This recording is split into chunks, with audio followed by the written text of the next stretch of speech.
Halo, selamat datang di webinar series Esri Indonesia. Kali ini kita akan membahas ada 2 topik penting yang akan kita bahas hari ini. Yang pertama adalah kita akan lihat tentang satu platform yang Esri siapkan, yaitu OneMap ID. Kemudian kita akan melihat juga topik mengenai bagaimana sih tindakan dan apa saja data spasial yang akan bisa digunakan ketika adanya penyebaran virus corona. Oke, sebelum kita lanjutkan, perkenalkan diri terlebih dahulu. Nama saya Regina dari Education and Community Program Development di Esri Indonesia. Hari ini saya akan menjadi semacam moderator untuk webinar kali ini. Jadi saya akan memperkenalkan terlebih dahulu, ada 2 pembicara untuk webinar kali ini. Yang pertama ada Wildandrian Irvana, beliau adalah Solution Engineer di Esri Indonesia. Beliau juga memiliki background di geodesi dan GIS, jadi sudah banyak pengalamannya terutama untuk di land surveying. Dan Wildan sendiri salah satu yang mengikuti program Spatial Heroes sebelum join di Esri Indonesia. Nah, ini ada pembicara kedua, yaitu Pak Fedri. Pak Fedri ini salah satu dosen di Universitas Pajajaran di Departemen Public Health. Jadi beliau ini sudah sangat pengalaman, beliau juga punya pengalaman di GIS dan data-data satelit untuk public health sector. Beliau juga salah satu penerima Anugerah Prakarsa Jawa Barat tahun 2019 dengan membuat aplikasi untuk Posyandu berbasiskan Android. Nah, sebelum kita lanjutkan, saya akan persilakan Wildan untuk memulai presentasi kali ini. Jadi Wildan akan menjelaskan tentang apa sih fungsinya OneMap ID, terutama dalam kasus coronavirus akhir-akhir ini. Saya persilakan untuk Wildan untuk memulai presentasi hari ini. Baik, terima kasih. Saya Wildan dari Esri Indonesia sebagai Solution Engineer. Selamat pagi semuanya, selamat pagi Pak Fedri, selamat pagi Kak Regina, selamat pagi Bapak, Ibu, dan rekan-rekan yang sedang di rumah aja. Semoga semua dalam keadaan yang baik dan sehat selalu. Oke, pada kesempatan webinar kali ini, kami akan membawakan beberapa materi sekaligus merilis atau launching platform baru yang telah kami Esri Indonesia kembangkan saat ini. Ya, sesuai judul webinarnya yaitu onemap.id. Nah, agenda pada webinar kali ini akan membahas beberapa materi berikut. Yang pertama yaitu launching onemap.id sendiri yang akan membahas mengenai apa sebenarnya platform ini, kemudian latar belakang mengapa perlu dibuatnya platform seperti ini, serta manfaat dan tujuan dari dibuatnya platform ini sendiri. Kemudian fungsi dari OneMap ID ini untuk mendukung pemerintah daerah, baik pada skala provinsi maupun pemerintah daerah yang ada di kota atau kabupaten. Lalu akan dibahas pula mengenai bagaimana pemanfaatan platform OneMap ID ini dalam penanganan pandemik COVID-19 yang sedang mewabah saat ini. Lalu yang terakhir, bicara KPI dia yang appraisal itu yang 1 tahun mungkin nggak, tetap sih akan dibikin. Lalu yang terakhir akan ditunjukkan sedikit saja case atau studi kasus yang telah dibuat dalam menangani pandemik COVID-19 ini, karena juga dibahas pada webinar sebelumnya. Nah, serta nanti akan dilanjutkan oleh Pak Fedri untuk membahas lebih detail tentang pandemi COVID-19 ini yang sedang terjadi di Dubai. Oke. OneMap ID ini merupakan salah satu bentuk dukungan Esri Indonesia untuk pemerintah daerah di seluruh Indonesia, baik pada tingkat provinsi maupun tingkat kota atau kabupaten. Platform yang kami bangun ini berisi kumpulan geoportal beberapa pemerintah daerah di seluruh wilayah Indonesia, mulai dari Sumatera, Jawa dan Bali, Nusa Tenggara, Kalimantan, Sulawesi dan Maluku, hingga sampai ke Papua. Website onemap.id ini juga berisi publikasi data-data spasial, web map, dashboard dari masing-masing wilayah sebagai media sharing data spasial. Oke. Selain itu, OneMap ID ini juga berisi tentang materi pelatihan Esri yang dapat diakses oleh publik. Lalu, apa sih sebenarnya latar belakang untuk dibuatnya OneMap ID ini? Kami membangun platform OneMap ID ini dengan berbagai macam pertimbangan. Berawal dari semakin banyaknya pengguna informasi geospasial, tentunya membutuhkan sumber atau referensi data yang dapat digunakan untuk menghasilkan informasi geospasial sesuai dengan kebutuhan.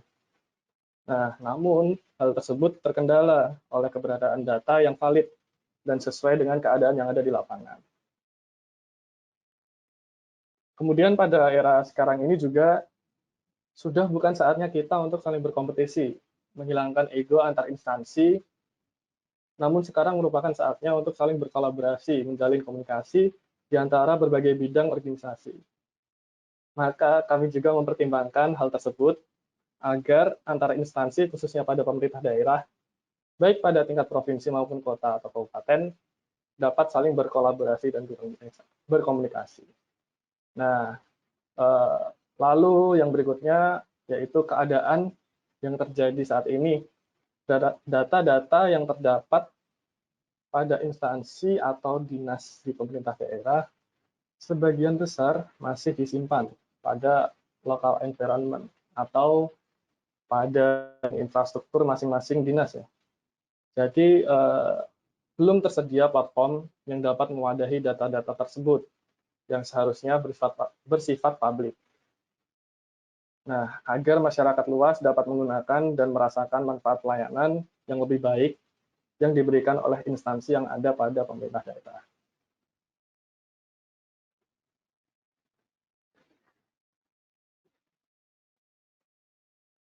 Lalu apa sih manfaat dan tujuan dari dibangunnya platform OneMap ID ini?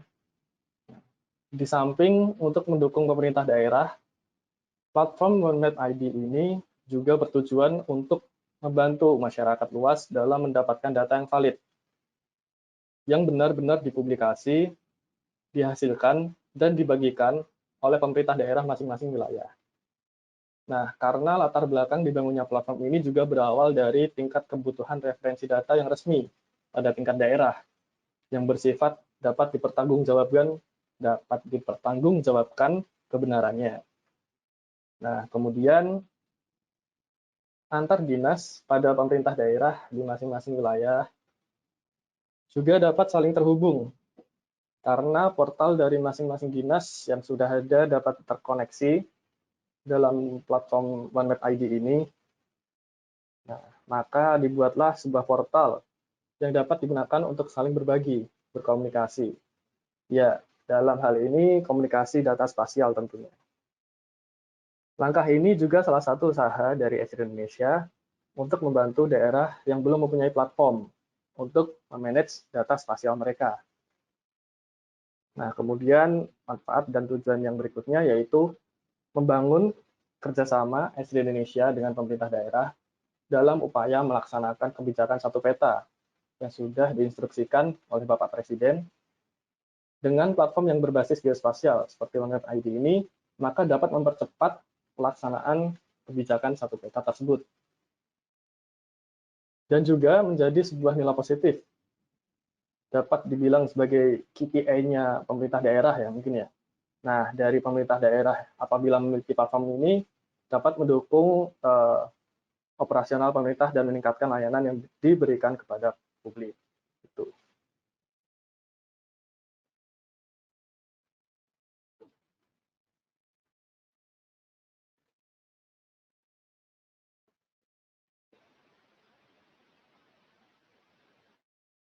Kemudian saya akan membahas mengenai program yang disediakan oleh Esri untuk penanganan pandemik COVID-19 ini dengan memanfaatkan platform OneMap ID, serta mengulang sedikit tentang program DRP yang diberikan oleh Esri secara langsung. Program DRP ini sendiri merupakan Esri Disaster Response Program, yaitu sebuah program yang diselenggarakan oleh Esri untuk membantu memulai respon Anda terhadap bencana global contohnya seperti pandemik COVID-19 ini. Dengan program ini, Esri mendukung upaya respon dan bantuan dengan teknologi dan kapabilitas GIS. Ketika Anda membutuhkan bantuan dengan cepat, Esri dapat membantu memberikan wadah untuk memanage data, software, dan aplikasi yang dapat dikonfigurasi, serta dukungan teknis untuk mengoperasikan GIS yang sifatnya mendesak tersebut.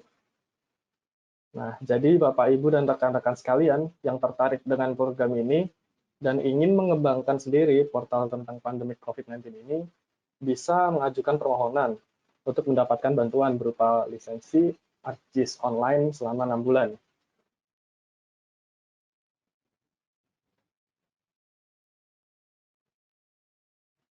Kemudian, apa aja sih benefit yang didapat ketika nanti mendapat persetujuan dari Esri? Sudah di-approve, maksudnya permohonan untuk license ini. Nah, Bapak, Ibu, dan rekan-rekan sekalian memiliki dua pilihan. Apakah ingin menggunakan ArcGIS online yang berada di portal OneMap.id ini, atau bisa juga memilih ArcGIS online yang diberikan langsung oleh Esri dan dikelola sendiri oleh masing-masing yang mengajukan permohonan. Nanti akan saya contohkan sedikit bagaimana cara melakukan request-nya di akhir presentasi. Lalu kemudian user yang telah disetujui akan mendapatkan contoh atau sampel template dashboard, form pengisian untuk input data, serta dokumen tutorial untuk membantu bagaimana menyusun sebuah portal yang berisi informasi tentang pandemik COVID-19 ini.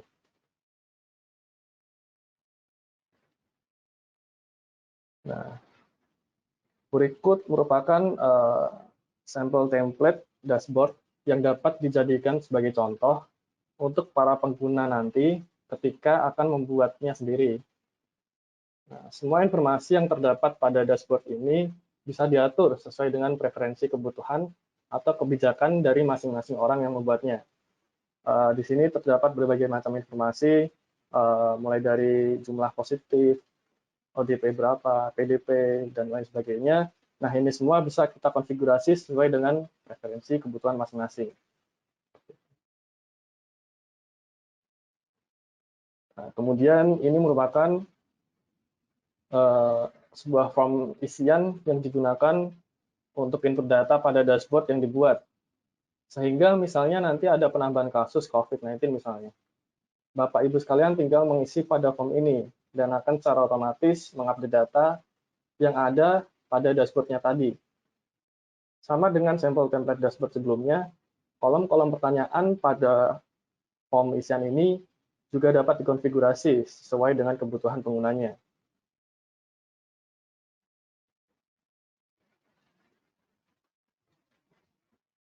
Nah, ini merupakan beberapa contoh portal GIS yang mungkin sudah umum Bapak Ibu lihat sebelumnya, yang telah dibuat oleh beberapa instansi pemerintah, serta rekan-rekan akademisi dari universitas juga. Mungkin tidak akan saya bahas lebih detail karena sudah dibahas pada sesi webinar sebelumnya. Nah, rekan-rekan sekalian juga bisa mengakses beberapa resources berikut. Terdapat OneMap.id tentunya. Nah, dapat langsung dibuka di browser masing-masing dengan mengetik URL OneMap.id ini. Nanti akan muncul portal OneMap.id dan rekan-rekan sekalian bisa mengeksplor apa saja yang ada pada portal tersebut. Lalu ada juga Esri DRP yang sudah saya sebutkan sebelumnya. Bapak, Ibu, dan rekan-rekan sekalian bisa mengaksesnya untuk mengajukan permohonan lisensi untuk membuat portal sendiri selama masa 6 bulan. Lalu ada juga beberapa resources portal terkait kasus pandemi COVID-19 ini yang dibuat oleh instansi pemerintah serta universitas.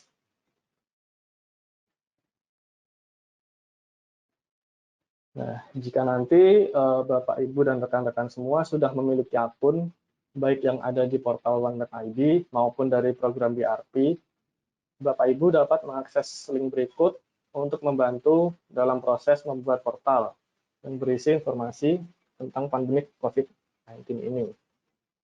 Nah, untuk semua resources serta materi webinar nanti akan di-share melalui platform webinar ini, sehingga Bapak, Ibu, dan rekan sekalian bisa mengaksesnya secara langsung.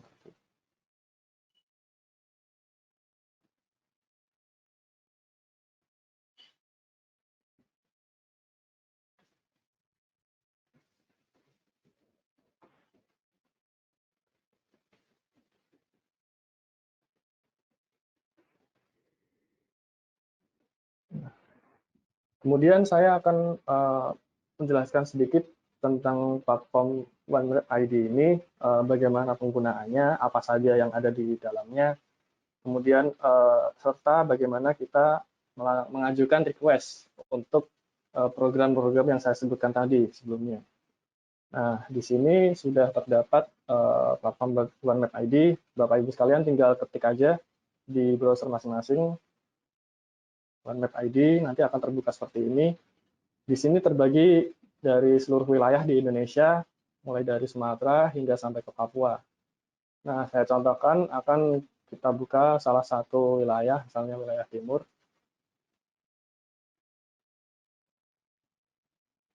Nah, kemudian nanti akan terbuka sebuah portal geospasial yang menunjukkan wilayah Indonesia bagian timur, mulai dari Jawa Timur, Bali dan Lombok, Sulawesi dan Maluku, hingga Papua. Nah, portal geospasial ini sendiri merupakan bagian dari portal OneMap.id tadi. Kemudian saya akan menunjukkan cara bagaimana untuk melakukan request atau permohonan program untuk penanganan kasus COVID-19 ini. Di masing-masing wilayah nanti akan terdapat kolom untuk melakukan request seperti ini. Nah, ketika sudah terbuka masing-masing wilayah, Bapak, Ibu, dan rekan-rekan sekalian bisa melakukan permohonan dengan cara klik tombol yang ada di sini. Nanti akan terbuka tab baru dan isinya adalah form permohonan, dan nanti akan terkirim ke kami dan akan kami verifikasi. Setelah itu, jika disetujui, akan dikirimkan kembali ke pengguna yang telah melakukan permohonan tersebut. Nah, untuk program satunya yang S3DRP sendiri, Bapak Ibu sekalian bisa akses URL ini s3.com/n/us/disaster/response/overview. Nah, atau nanti di Google bisa dengan kata kunci S3DRP, gampang. Setelah terbuka, nanti Bapak Ibu sekalian bisa baca-baca terlebih dahulu apa itu program DRP, bagaimana pemanfaatannya secara global, dan lain sebagainya. Kemudian jika sudah, Bapak Ibu sekalian bisa klik request assistance di bagian kanan atas.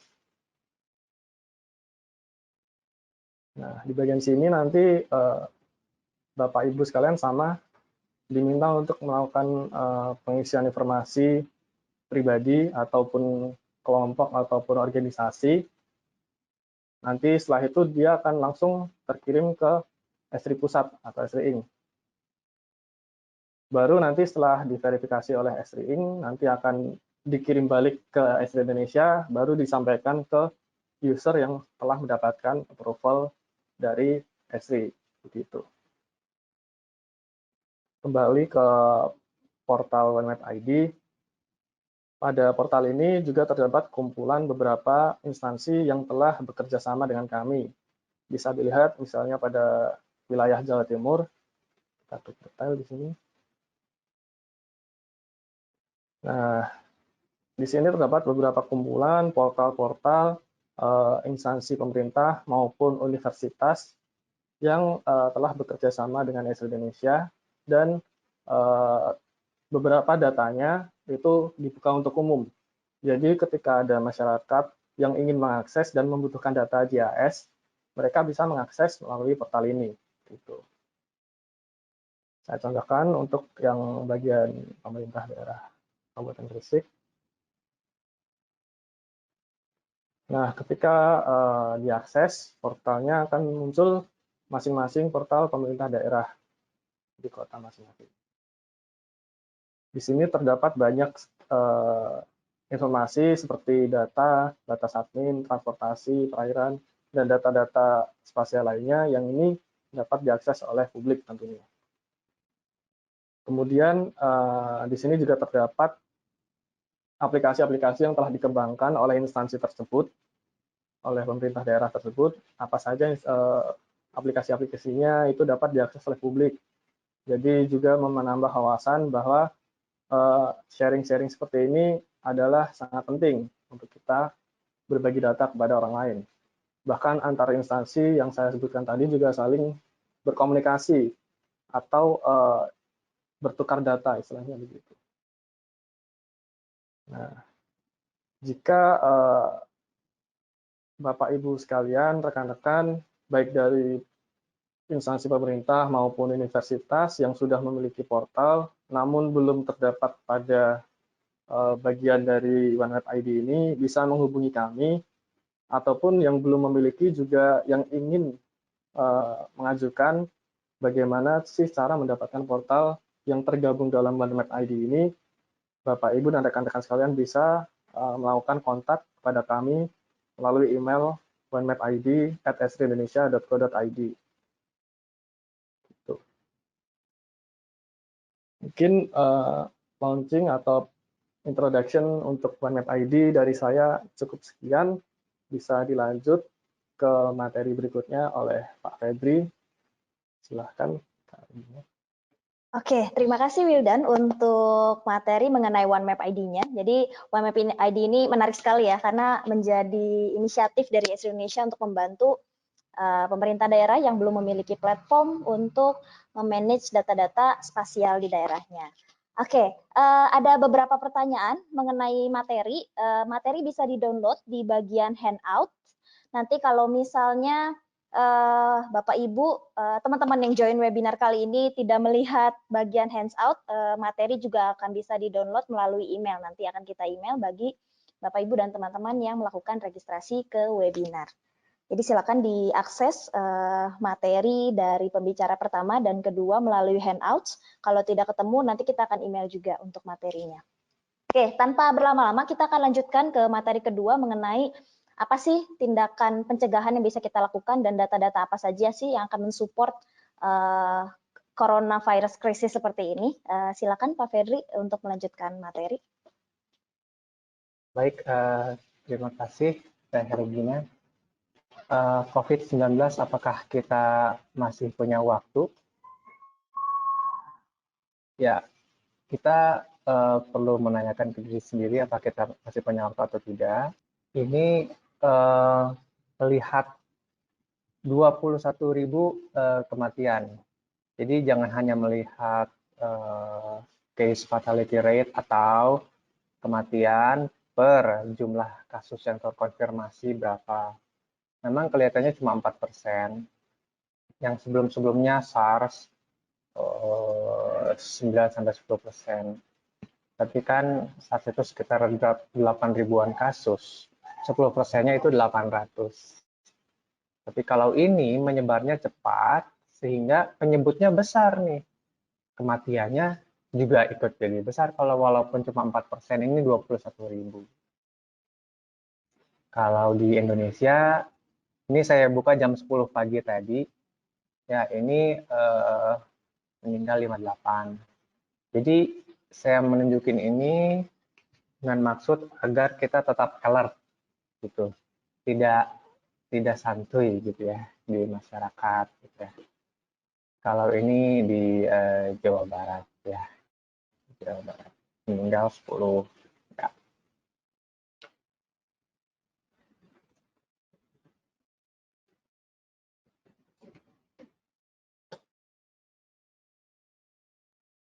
Ya,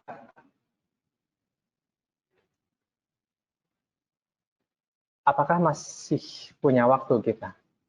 Slide ini dibuat 25 Maret kemarin sampai jam 15, karena dalam ilmu pengetahuan itu berkembang terus, apalagi dalam kondisi pandemi.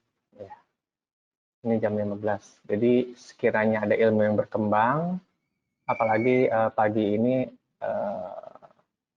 kalau melihat video di YouTube, berarti waktu Genevanya kemarin ya, itu udah ada update dari WHO. Kita perlu melihat update terus. Ya.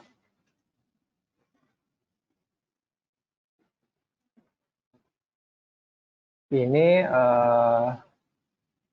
jadi perlu ditegaskan kembali kalau COVID-19 virus itu, virus COVID-19 ini bukan airborne. Ya, bukan airborne. Jadi tidak melayang di udara. Ya. Dia kendaraannya itu adalah droplet antar orang ke orang. Apa itu droplet? Droplet itu semacam inilah. Kalau kita ngomong, kalau kita batuk, bersin, ada nyemburnya lah gitu ya. Ada yang kelihatan, ada yang enggak. Nah, dia jatuh dalam jarak 2 meter. Ya. Jadi itu yang perlu dipegang adalah jaga jarak 2 meter. Di literatur 6 feet, 6 kaki sekitar 1,8 sekian meter. Ya kita ambil jarak aman 2 meter lah. Tapi ada satu catatan di ruangan-ruangan fasilitas kesehatan yang melakukan tindakan memproduksi aerosol. Itu banyak di ruangan tindakan di fasilitas kesehatan seperti nebulizer misalnya yang menghasilkan uap. Gitu. Suction dan lain-lain ya. Terus dokter gigi juga ya ada semburan-semburan gitu. Banyak ya. Nah, itu tindakan aerosol tersebut ya jika bertemu dengan droplet maka akan melayang di ruangan gitu ya. Kalau ruangan dibuka pintu bisa ada keluar ruangan. Tapi di ruangan ya gitu ya. Tidak konteks di komunitas. Jadi ini yang perlu dipegang di satu catatan ini. Di fasilitas kesehatan umumnya. Ini adalah WHO update live streaming 16 Maret waktu Geneva. Menit ke-20 saya sampai hafal. Ya, dan juga dikonfirmasi oleh jurnal yang NEJM itu yang publish juga. Jadi untuk perkembangan ini tetap bukan airborne, tapi ada satu catatan sehingga implementasinya adalah di fasilitas kesehatan perlu memakai APD ya, alat perlindungan diri itu yang ditingkatkan pada ruangan-ruangan yang ada tindakan, yaitu dengan N95. Tapi bagaimana kalau pintu dibuka? Kemudian si aerosolnya keluar yang membawa COVID-19, ya perlu juga pakai N95. Jadi intinya kalau ke fasilitas kesehatan kita risiko tinggi gitu ya, apalagi di ruangan tindakan. Tapi kalau di suasana udara yang biasa saja enggak. Ya. Maaf ini agak panjang karena penting, karena banyak isu yang beredar, wah ini sudah aerosol ya gitu, wah panik. Sebentar, itu di ruangan khusus yang ada tindakan. Di rumah sakit pun kan suka ada terbuka ruangannya, ya itu mah nggak apa-apa gitu ya. Tapi kalau di ruangan khusus misalnya yang darurat misalnya, atau ruangan yang ada tindakan misal yang mengakibatkan aerosol, misalnya nebulizer misalnya, yang sakit batuk kemudian diuap. Nah uapnya ini, bayangkan orang batuk-batuk sambil diuap gitu ya, sambil batuk sambil ada uapnya, nah uapnya kan melayang ya gitu ya. Di uap itu bayangkan embun lah.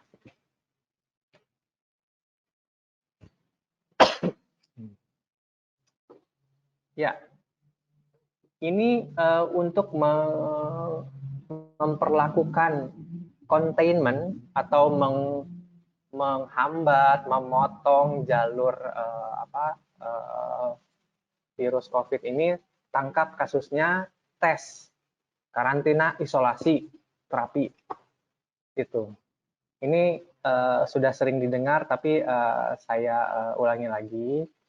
Namun pada presentasi ini yang mau disampaikan adalah sistem kesehatan terbebani dengan pandemi ini. Kemudian apakah kecepatan menangkap ya virus ini tesnya, isolasinya, apakah bisa mengejar? Kalau kata saya, virus COVID-19 ini bergerilya dia. Apakah kita bisa menangkapnya? Ya. Nah, jadi kalau karantina itu kasus ringan atau terlihat sehat, ya, terlihat sehat di karantina. Tapi kalau sudah positif itu diisolasi. Ya, ada jikanya. Jika fasilitas isolasi mencukupi. Sekarang pemerintah terus berusaha untuk menambah ruangan-ruangan untuk isolasi, ya. Semoga juga dengan ada diperhatikan kalau kasusnya menjadi berat, misal memakai ventilator dan lain-lain. Ya. Tapi bagaimana jika masih saja tidak cukup sumber daya untuk menangkap, mentes karantina isolasi? Berapa persen sih sebenarnya yang positif tapi belum dites? Maka baik karantina maupun isolasi adalah ya mau bagaimana lagi? Jangan sampai orang yang sebenarnya positif atau tidak karena belum dites, gitu ya, itu berkeliaran di luar rumah. Jadi kalau sistem kesehatan di dalamnya salah satunya fasilitas kesehatan ini tertekan, ya terbebani, ya itu rumah adalah self quarantine, self isolation yang paling tidak bergerak lah. Di situ aja, di rumah aja. Itu yang paling penting. Kemudian karena kita ada di Indonesia, terus pantau bagaimana kalau masyarakat ikut juga aktif, pemerintah sudah sampai mana. Sekarang mau juga sudah ada yang aktif untuk menutup gitu, sehingga tidak menambah klaster-klaster penularan. Namun ya baiknya juga pemerintah ikut di suratnya tekanannya mungkin tidak hanya menghimbau tapi juga menjadikan itu menekankan lebih dalam lagi.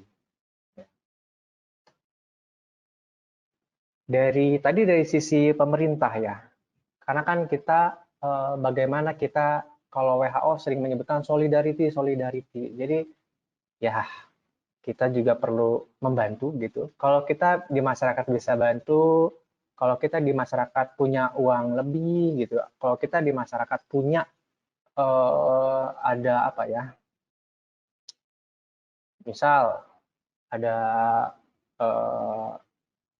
zaman now kan ada YouTuber lah yang banyak sekali uang masuk, gimana berkumpul sehingga membagikan rezekinya untuk misal di orang-orang yang misal kalau ini harus diam di rumah, tapi orang-orang yang mata pencahariannya harus berkeliling-keliling, tapi juga harus diam di rumah, itu bisa bantu juga. Walaupun pemerintah juga sedang berusaha ya.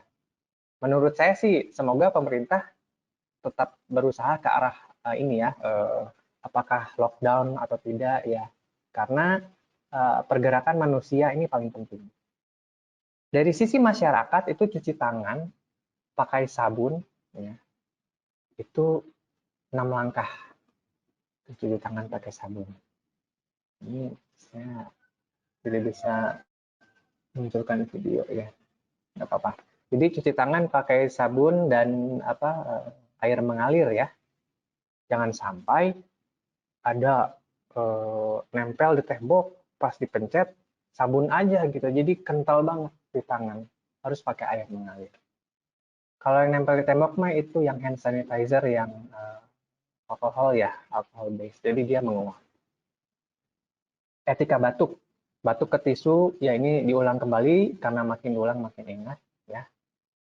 Buang pada tempat sampah tertutup. Batuk tidak ke telapak tangan, karena kan telapak tangan habis ini, pegang itu. Nengok bayi, oh bayinya lucu, dipegang, jangan, nanti malah tertular gitu ya. Dalam arti apa yang sudah kita batukan ke telapak tangan kita malah megang bayi, megang orang tua. Risiko orang tua itu tinggi, gitu ya. Kita ketemu orangnya punya sakit, misalnya ya, diabetes, sakit apa kanker, sakit jantung misalnya, hipertensi dan lain-lain. Itu karena usia tua dan mempunyai penyakit-penyakit sebelumnya itu juga risiko tinggi.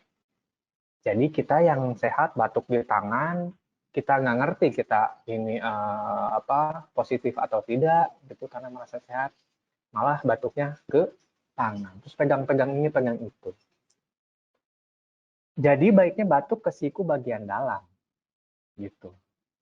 Siku bagian dalam, tapi akan tetapi sikunya jangan pakai salaman gaya pakai siku gitu tempel-tempel, ya malah nempel ke siku orang lain jadinya.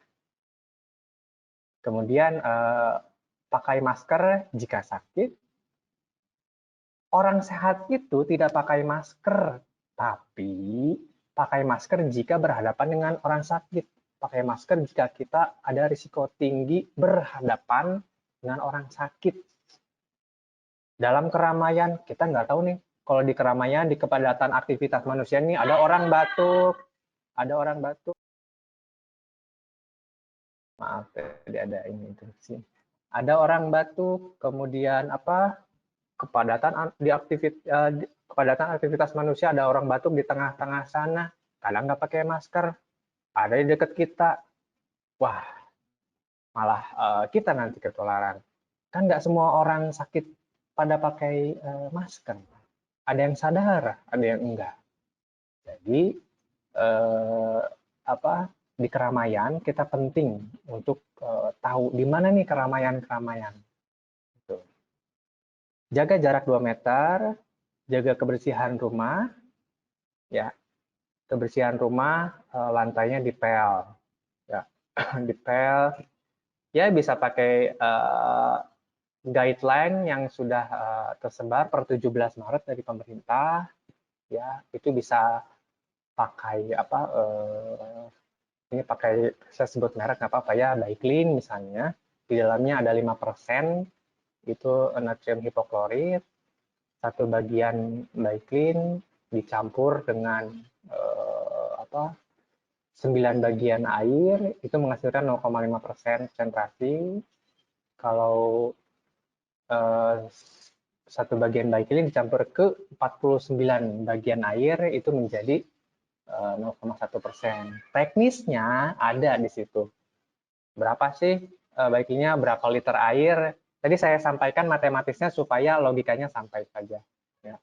Tapi di jurnal itu natrium hipoklorit atau klorin itu dalam konsentrasi 0,1%, itu dari jurnal yang terpublish 2020 literatur review, itu bisa mematikan virus corona ini. Ya, virus keluarga corona. Ya, kemudian mempraktekkan work from home, tidak keluar rumah itu dan bertemu dengan orang dalam jarak dekat. Kenapa? Ya, kalau kita tetap keluar rumah, kemudian ketemu orang jarak dekat, meningkatkan risiko tertular, dan kemudian, nah ini yang paling penting, malah makin-makin membebani sistem kesehatan. Itu yang paling penting. Ya, jika ada apa-apa hubungi call center. Jadi itu bagi masyarakat. Jika ada apa-apa hubungi call center. Nanti call center yang akan memberitahu, oh ibu, bapak, adik di rumah dulu saja gitu ya. Ya, call center juga masuk ke sistem kesehatan, terbebani juga. Jadi dia akan pilih mana yang paling harus masuk ke dirawat, mana yang perlu diam di rumah. Ya, karena tetap ini call center sebagai salah satu pengendali untuk mana yang masuk kriteria tadi. Ya. Kemudian ini mau saya tunjukkan, ini saya buat sendiri. Jadi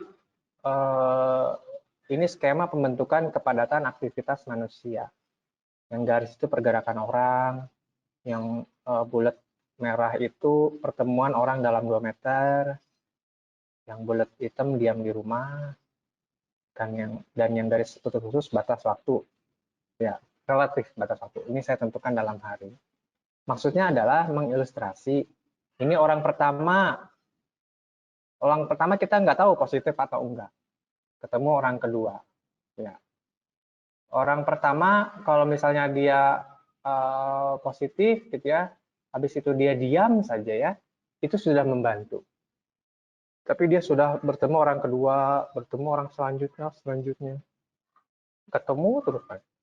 Orang ke-6 ini nggak ketemu siapa-siapa, tapi pada tanggal tertentu dia bertemu, entah bertemu rapat, entah bertemu di keramaian di mana, ketemu, dan di situ meningkatkan risiko. Ya. Ini kalau skematik. Kalau skematik ini kalau diterjemahkan di data ya, jadi pemerintah yang bisa berkolaborasi dengan Google, karena kan saat kita memencet yes location di HP kita gitu ya, kita kan suka jarang membaca terms and condition ya, kita oke aja gitu ya. Kalau kita mengokehkan gitu ya lokasi kita terbaca gitu ya. Nah, ini sejauh mana, karena menurut surat keputusan dari BNPB, kalau ini sudah menjadi bencana ya, darurat wabah. Nah, itu apakah berdasarkan itu kita pemerintah bisa dari Diskominfo ketemu Google untuk mendeteksi aktivitas dari manusia, sehingga dari satu sisi pemerintah bekerja di sistem kesehatan. Namun perlu juga memantau ini keramaian masih terbentuk enggak gitu ya. Ini keramaian di lokasinya terbentuk enggak. Sehingga kita bisa menentukan ini data waktu, tempat, frekuensi tidak bergerak terus nih. Ini di rumah nih. Oh, ini bergerak terus nih. Oh, ini keramaian. Kemudian diverifikasi dengan lokasi, ini mah lokasi di suatu lokasi di mana, ini keramaian ini. Itu teknis, tapi poinnya adalah data aktivitas manusia di luar rumah itu penting sekali untuk mengimbangi bahwa kita makin tidak membebani sistem kesehatan. Data kepadatan penduduk juga tidak hanya berdasarkan usia, lansia misalnya. Data semua usia itu di mapping juga penting. Ya walaupun kita bisa meramalkan yang paling padat di mana? Di Jawa Barat misalnya. Kalau secara kota yang paling padat di mana? Di Bandung, di Jakarta, di Surabaya misalnya. Ya sudah bisa tertebak. Namun tidak hanya lansia saja, tapi yang lain juga. Karena yang usianya muda, kekebalan tubuh lebih baik, ya bisa menularkan yang usia rentan. Kemudian perlu berkolaborasi dengan pemodelan matematika. Ya, ada yang pemodelan matematika jumlah berapa? 8.000, 20.000, dan lain-lain. Tapi kalau tidak diimbangi dengan pemodelan spasial, ini nih gimana ya? Ada pemodelan, misalnya pemodelan ini terlalu optimis, wah ini sekian ribu. Kita juga perlu mengimbangi dengan data spasial, ini kok masih ramai aja ya masyarakatnya? Kalau masih ramai kayak gini, apakah nggak hampir seluruh di Indonesia juga bakal menjadi tertular misalnya? Itu hanya ini saja ya, gambaran saja. Jadi bekerja sama dengan pemodelan matematika, tapi juga dengan di cross check juga dengan data aktivitas manusia. Apakah betul sudah pada diam di rumah? Kalau betul, ya alhamdulillah sistem kesehatan tidak terbebani. Dan data lain-lainnya sesuai dengan update perkembangan ilmu hari ke hari. Maksud saya, dari WHO sendiri, suhu, kelembaban, jangan dulu dihubungkan dengan ini. Nanti kita masih belajar tentang virus ini. Ya. Untuk sementara hubungkan dengan biological factors ya, dari virus ini, kemudian sifat virus ini, persebaran manusia gitu ya. Itu. Jadi tetap kita perlu ikut perkembangan ilmu hari ke hari supaya pemodelan ini bisa makin baik ya. Itu referensinya. Terima kasih. Assalamualaikum warahmatullahi wabarakatuh. Mungkin kalau ada pertanyaan. Oke, terima kasih Pak Fedri atas presentasinya yang sangat menarik. Karena menurut saya tidak banyak informasi yang ini sangat mudah dicerna gitu ya oleh orang banyak mengenai apa sih coronavirus ini. Oke, kita akan langsung masuk ke sesi tanya jawab. Sudah ada beberapa pertanyaan yang sudah disampaikan oleh para peserta webinar kali ini. Sekali lagi saya mengingatkan bagi para peserta webinar yang ingin mengajukan pertanyaan bisa melalui tools question. Jadi diketik pertanyaannya, nanti kita akan menjawab satu persatu. Mungkin kita langsung lanjutkan aja ke sesi tanya jawab. Ada pertanyaan, mungkin ini saya arahkan untuk Wildan. Bolehkah materi dari yang OneMap ID disebarluaskan? Karena sangat menarik jika dikaitkan dengan kebijakan OneMap Policy. Oke, silakan Wildan, boleh dibantu dijawab. Baik, terima kasih.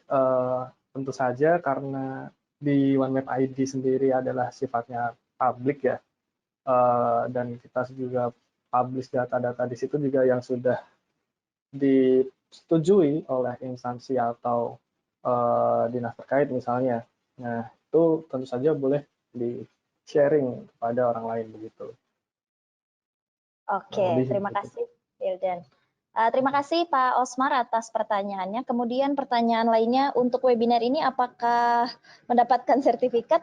Untuk saat ini webinar yang di-provide oleh Esri Indonesia tidak menyiapkan e-sertifikat, tapi masukan yang baik, terima kasih untuk masukannya. Kemudian ada pertanyaan lainnya untuk Pak Fedri. Ketika saya keluar ruangan, apakah saya perlu menggunakan sarung tangan, Pak?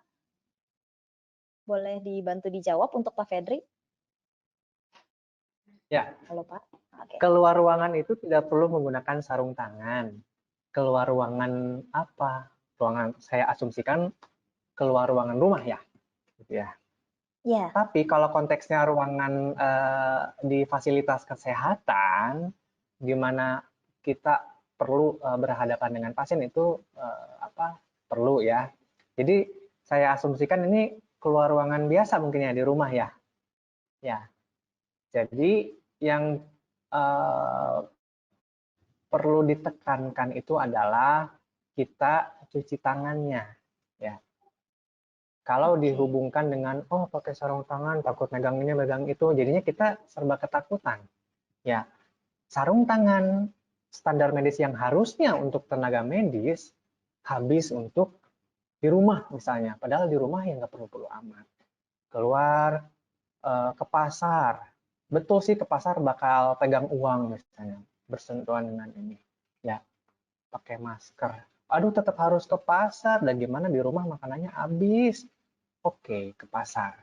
Ya, karena itu mendekati keramaian, dan kita nggak ngerti orang depan kita batuk, kita tetap pakai masker. Ya, itu perlindungan pertama. Kalau tangan, ya nggak usah. Kita transaksi biasalah, bayar, pegang ini, pegang itu. Ya, kemudian kita cuci tangan. Cuci tangannya harus betul, bukan cuma ucek-ucek sebentar, ya minimal 20 detik. Ya, harus pakai sabun gitu ya. Itu pelajaran dasar lah, pelajaran kimia zaman dulu pas kita SMP SMA, kalau kita pakai sabun nanti kotoran itu di tangan luruh gitu ya, ke bawah gitu oleh sabun gitu. Jadi itu dalam konteks ini bukan di fasilitas kesehatan, tidak usah pakai sarung tangan. Jangan panik ke sarung tangan, tapi lebih detailnya ke cuci tangan nih. Oh, habis pegang ini, habis dari luar, cuci tangan. Ya. Oh, ini habis dari luar, bersentuhan dengan ini itu. Wah, aku udah pakai masker, tapi kan baju aku kebatukan orang mungkin ya. Oh, masuk rumah, ya, ini baju cuci, kita mandi. Jadi kita lebih meningkatkan, bukan panik beli sarung tangannya, tapi ini kita mendetilkan pemahaman kita ke higienis diri, cuci tangan, kebersihan baju, tubuh, dan lain-lain. Oke. Terima kasih. Oke, terima kasih Pak Fedri untuk jawabannya yang sangat lengkap. Pertanyaan lainnya mengenai OneMap ID, boleh diupdate dari Wildan, kira-kira update datanya itu per berapa waktu ya? Kemudian apakah ketika kita salah satu instansi bergabung di OneMap ID, apakah berbayar? Boleh bisa dibantu dijawab, Wildan? Oke, untuk update datanya sendiri, kami lakukan ketika ada penambahan ada komunikasi dengan dinas terkait misalnya. Nah, ketika mereka sudah setuju untuk portalnya kita masukkan atau kita tambahkan ke OneMap ID, maka tentu saja kita langsung lakukan update di OneMap ID. Lalu untuk yang bagian apakah kalau ingin mengajukan itu berbayar atau tidak, itu nanti bisa kontak langsung ya ke onemappid@sdindonesia.co.id emailnya, karena ada beberapa kebijakan yang nanti kita akan saling komunikasikan, baik itu kerjasama dalam hal ini, apakah ada berbayar atau enggaknya nanti bisa dikomunikasikan. Karena di sini juga kami sangat terbuka untuk membantu pemerintah daerah mengembangkan data-datanya tersebut agar tidak hanya disimpan di environment masing-masing dan dapat dipublikasi kepada masyarakat banyak. Itu sih kurang lebih. Oke, terima kasih Wildan. Ini ada pertanyaan yang sangat menarik nih, mungkin bisa dijawab baik oleh Wildan maupun Pak Fedri. Jadi pertanyaannya, setelah kita melewati masa pandemik ini, bagaimana kita dapat mengatasi potensi endemik berikutnya yang dapat berpotensi menjadi pandemik berikutnya? Mungkin bisa dimulai dari Pak Fedri mungkin ya. Nanti Wildan bisa menjawab dari sisi teknologi geospasialnya gitu ya. Ya, baik. Dari segi biological factors dari virus ini, sampai dunia pun masih belajar, ya. Kita masih menunggu publikasi dan juga interpretasi dari WHO terkait bagaimana studi serosurvei, maksudnya studi di masyarakat itu terkait bagaimana sih imunitas di masyarakat, gitu ya. Sekarang masih terlalu dini untuk menjawab hal tersebut. Jadi dengan misalnya nih asumsi nih ya, oh kalau yang sebelum-sebelumnya bisa nih terbentuk kekebalan masyarakat nih, kekebalan komunitas gitu. Nanti kalau misalnya sudah selesai nih pandemiknya, harapannya terbentuk kekebalan di masyarakat. Bisa kekebalan alami ataupun dibantu oleh vaksin. Namun vaksin sendiri itu masih belum selesai. Update itu baru selesai 1,5 tahun kemudian ya. Itu perlu dibuat ya, tidak sembarangan membuatnya, perlu di trial bertingkat sehingga bisa aman untuk manusia. Apa yang dilakukan setelah pandemik ini selesai, sebenarnya mau sebelum atau sesudah pandemik, hidup bersih sehat itu tetap gitu. Kita tetap cuci tangan yang betul, tetap kebersihan yang betul. Karena apa ya? Fungsi dasar ya, fungsi dasar menjaga kebersihan itu mau ada pandemik atau tidak, cuci tangan tetap yang baik, ya mau makan cuci tangan, terus kebersihan baju, kalau sakit pakai masker, ya itu yang perlu ditanamkan. Jangan sampai merasa, ih aku kan nggak sakit nih, aku nggak sakit saat masa pandemi, aku merasa negatif nih di tes gitu ya. Terus padahal sebenarnya dia bisa tetap tertular, bisa tetap kalau dia misalnya negatif palsu gitu ya, bisa tetap menularkan. Jadi sikap tidak kritis atau santuy dalam konteks di wabah ini gitu ya, itu jangan sampai seperti itu ya. Jadi kita tetap perlu kritis. Kita perlu kritis. Semoga setelah pandemik ini kita terlatih. Apakah Tuhan bermaksud melatih kita semua supaya kita makin terus menghargai diri sendiri dengan menjaga kebersihan diri. Dengan menghargai diri sendiri, maka kita sebenarnya menghargai orang lain. Lebih besar lagi menghargai sistem di negara ini. untuk mulai dari diri sendiri. Itu. Oke. Terima kasih Pak Fedri. Wildan, ada yang mau ditambahkan terkait pertanyaan tadi dari sisi teknologi? Oke. Kalau untuk dari sisi teknologi, saya sebenarnya ingin ya instansi terkait, misalnya baik dinas kesehatan atau pemerintah daerahnya yang memegang kebijakan dan memegang data-data pasiennya misalnya.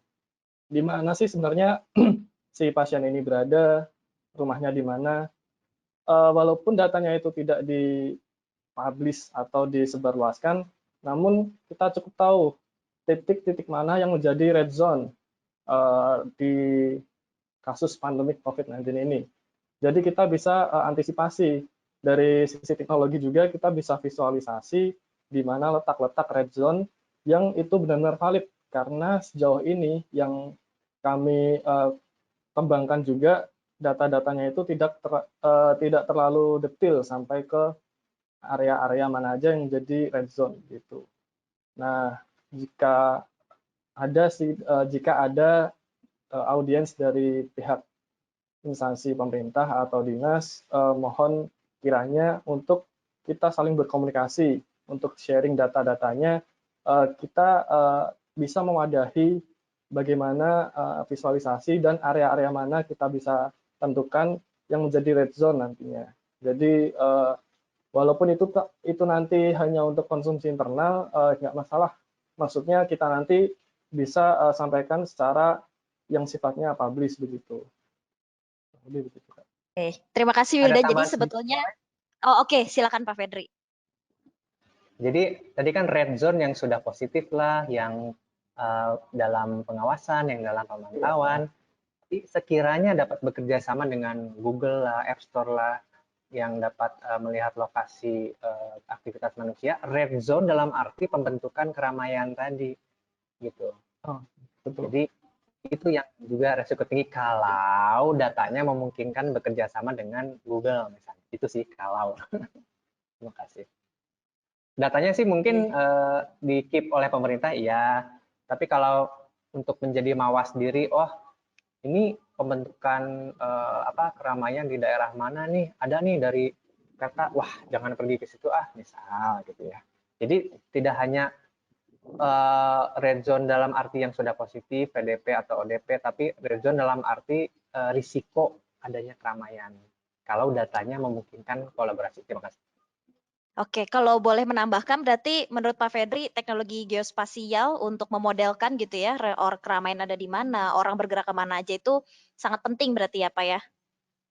Sangat penting sekali, karena ini faktor utamanya ini pertama biological factor of the virus gitu ya, yang kedua manusianya gitu ya. Sementara virusnya ini bergerilya melalui droplet ke droplet, wah sebar, nah beriringan dengan manusianya gitu.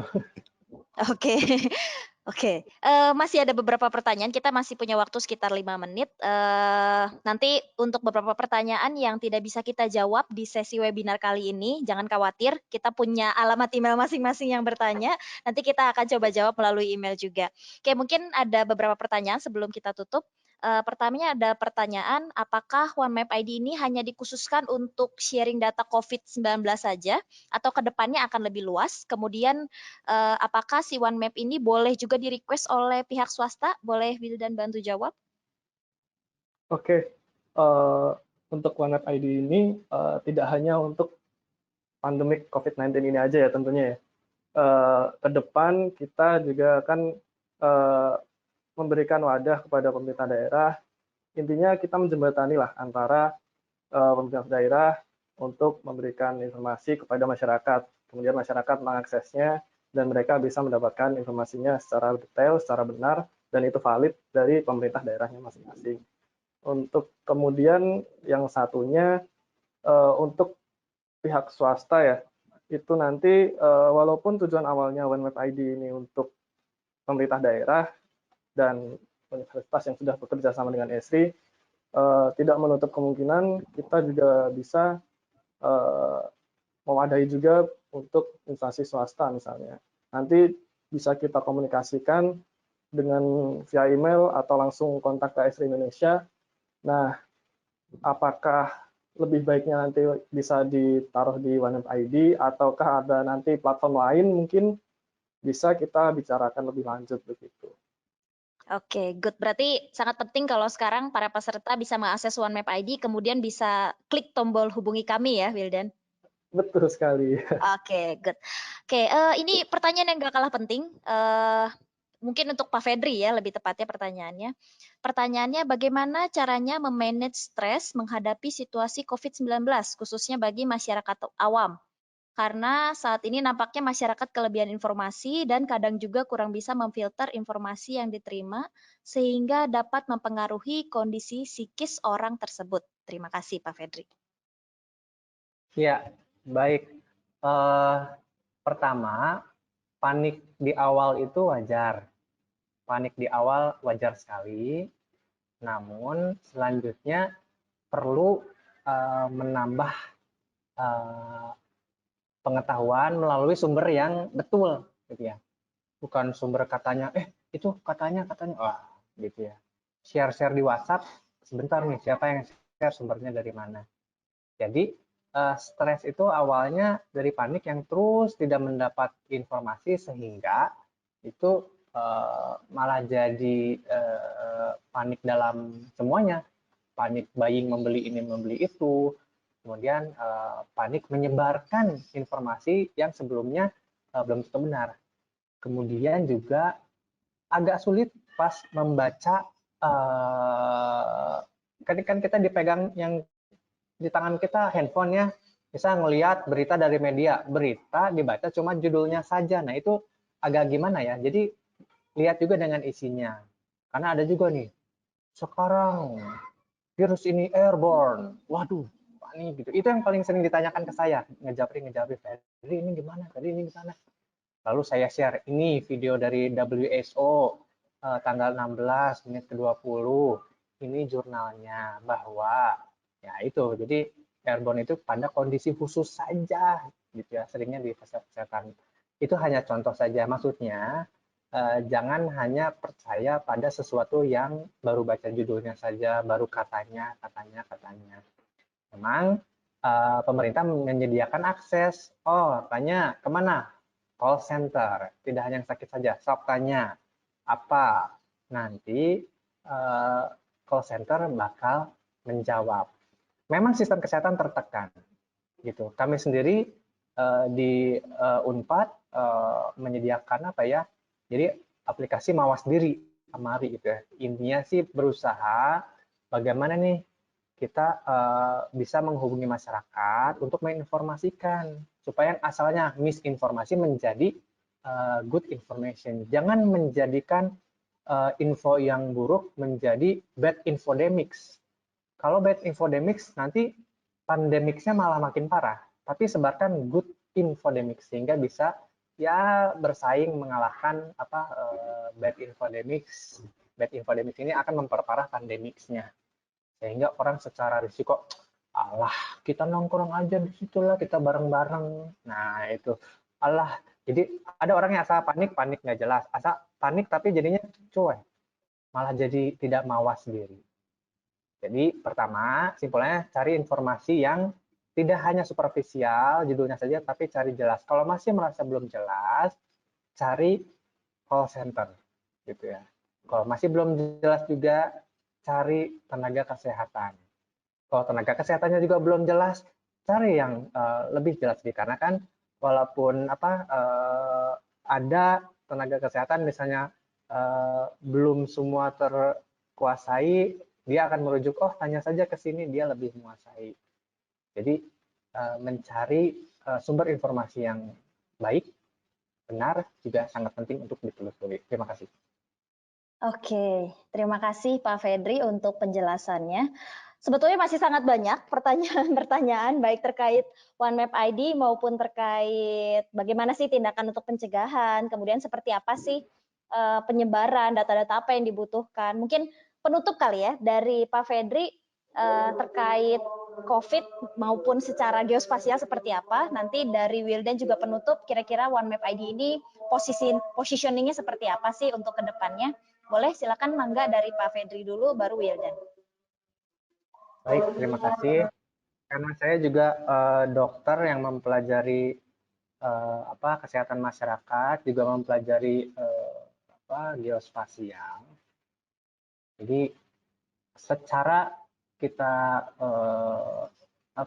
pandangan kita sendiri kalau tidak berusaha itu akan memperparah negara kita sendiri. Ya, tolong bantu pemerintah untuk juga bisa jernih berpikir gitu ya. Sekarang pemerintah belum lockdown. Saya sengaja pakai kata belum. Mungkin pemerintah terus berusaha ke arah sana. Tapi kita juga masyarakat, tolong yang tadi disampaikan dipraktekkan. Dari segi ilmuwan berkolaborasi, ahli matematika, ahli spasial, dokter, semua itu berkolaborasi untuk juga semua swasta, apalah semua universitas berkolaborasi untuk membantu pemerintah menentukan kebijakan. Karena kalau kita bisa bersolidarity tadi ya, kita bisa bersatu, ya pemerintah juga terbantu, sehingga kalau waktunya berjalan terus, pemerintah bisa cepat memutuskan ini apakah mau lockdown atau enggak. Penilaian asesmen kata WHO itu adalah sesuai negara masing-masing, tapi kita juga perlu membantu terus, bantu apa yang kita bisa bantu. Kalau tidak bisa, diam saja juga di rumah sudah sangat membantu, tidak usah keluyuran. Bantu dari sisi masyarakat, bantu dari sisi pemerintah, maka kita akan membentuk kesatuan yang terus berjalan. Terima kasih. Oke, mungkin saya akan menambahkan sedikit tentang positioning ya, atau gimana sih pemanfaatan OneMap ID sendiri. Nah, untuk positioning dari OneMap ID sendiri, tujuan dan manfaatnya tentu di masing-masing wilayah nanti antar instansi, antar dinas itu dapat saling terhubung karena portal dari masing-masing dinas yang sudah ada itu nanti dapat terkoneksi dalam platform OneMap ID ini. Nah, itu juga mengapa kita tujuannya dibuatnya sebuah portal yang dapat digunakan untuk saling berbagi, berkomunikasi. Nah, berkomunikasi di sini tentunya adalah berkomunikasi dalam bidang data spasial. Komunikasi data, jadi antar dinas atau antar instansi nanti tidak saling tumpang tindih. Data si A kayak gini, data si B kayak gini. Nah, itu nanti akan dapat saling berkolaborasi di menggunakan OneMap ID ini, begitu. Kurang lebih. Terima kasih, Kak Regina, mungkin ditutup. Thank you, Wildan, untuk sedikit penjelasan sebelum saya tutup webinar kali ini. Karena saya background dari Education and Community, jadi dari tim Education juga membantu untuk teman-teman baik yang dari Education atau yang dari komunitas atau bahkan sebetulnya secara umum ingin mempelajari banyak hal tentang GIS, tentang teknologinya Esri. Kita ada satu hub, nanti akan di-share juga melalui email.